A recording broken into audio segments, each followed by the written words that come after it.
Now, former Congressman James Traficant goes on the record in his first interview since his release from prison.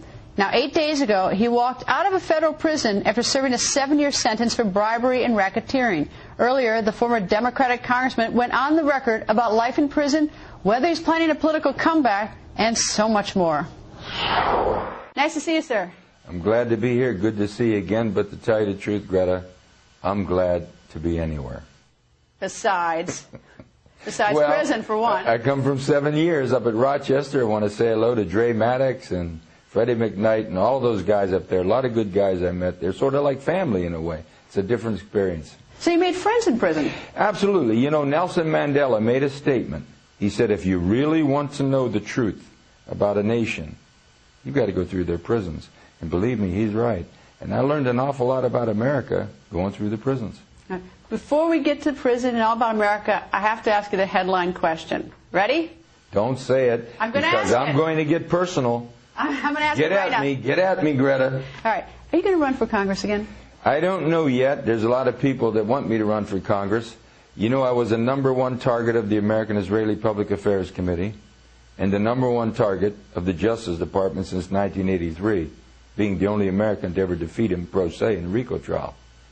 And I have big enemies, but I have some grudges, and I want to go at them. I want to go at them big time, Greta. So I have to see, first of all, if I'm viable, and second of all, if the people would support me. They came in here and they fractured this district. They broke it up, certainly to make it tougher. I think they also felt they gave me a life sentence that I'd never survive in prison. Then they came to me and said if I said I was guilty, I might even get a pardon, and I told them to shove the pardon up their derriere sideways. So here I am, and if I do run, get your best hold, because I will be running downhill with my tails flapping in the wind, wide open. What are the odds you're going to win? I mean, not you're going to win. What are the odds you're going to run? The odds, and I've saved all comment for your show, because #1, I think you have a great show. #2, I think you're fair, and that's not trying to patronize you. I know you're going to ask some tough questions, and I'm going to embarrass you before it's over. But I would say at this point it's 50-50, and I have a lot of people that are encouraging me to run because there's so many disenfranchised people, so many, especially in this area.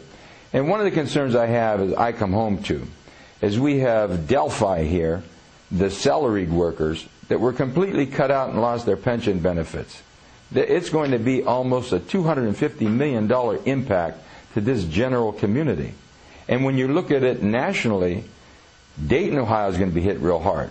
The state of Ohio is going to get hit with about $1.5 billion in lost money, economic generation, because of this decision. And I feel, and you know my record, if we could take care of people all over the world, damn it, take care of those Delphi salaried workers, and I expect it to be done. I mean, I'm on your show here asking you and asking Mayor to look at this plight. Because we have here 9,500 workers.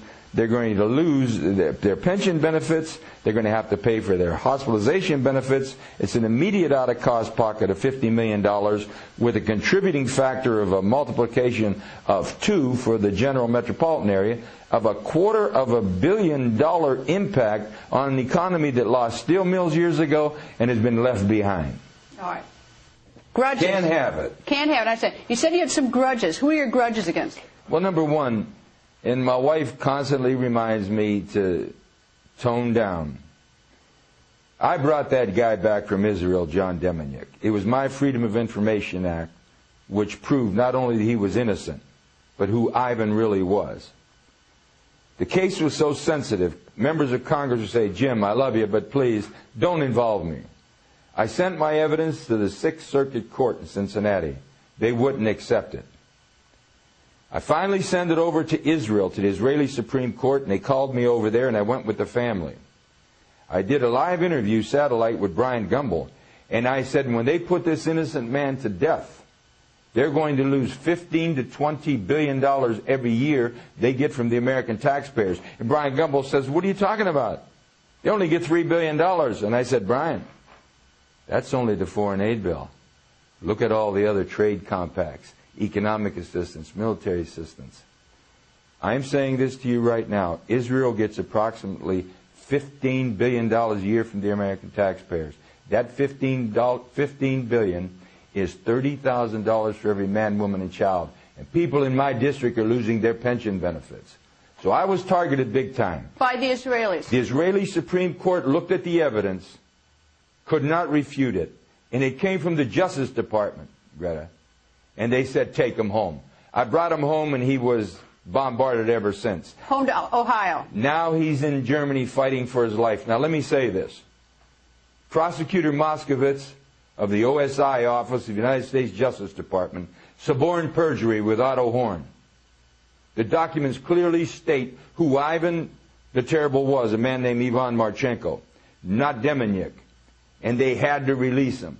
And now they can't live with it. They couldn't live with Jim Traficant, having beaten him in 1983. I was a walking symbol of defiance. And now they have this man in Germany. And if someone doesn't look into this, the American people should be ashamed of themselves.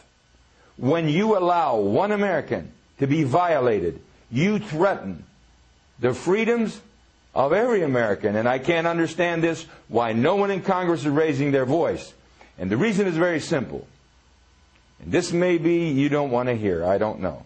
And I certainly don't want to hurt you on your show. You have one of the best. You're fair.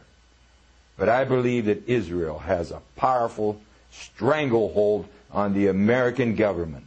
They control both members of the House and the Senate. They have us involved in wars of which we have little or no interest. Our children are coming back in body bags. Our nation is bankrupt over these wars. And if you open your mouth, you get targeted. And if they don't beat you at the poll, they'll put you in prison. All right, two quick things. One is the Israelis released Demeniuk back to the United States, right? The Israeli Supreme Court, and I give them credit. Give them credit. I give them credit, big time. All right, the second thing is Israel is a democracy and is our ally. Yes, right? they are.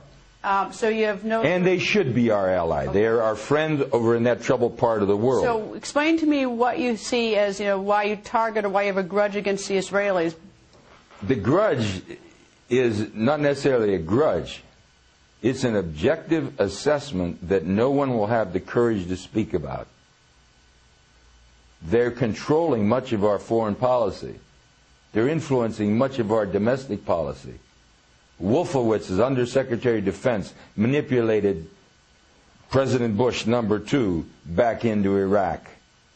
They pushed definitely to try and get Bush before he left to move into Iran. We're conducting an expansionist policy of Israel, and everybody's afraid to say it.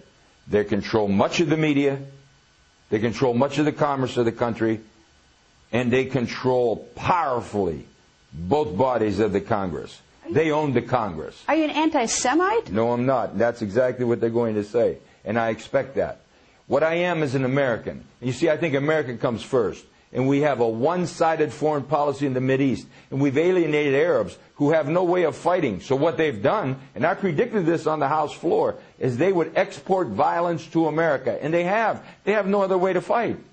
I think President Obama knows this.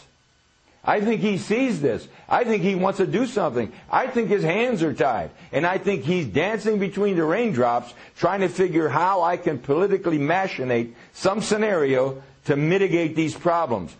Greta, I'm saying this. America is in danger if America doesn't take back the government without foreign interference.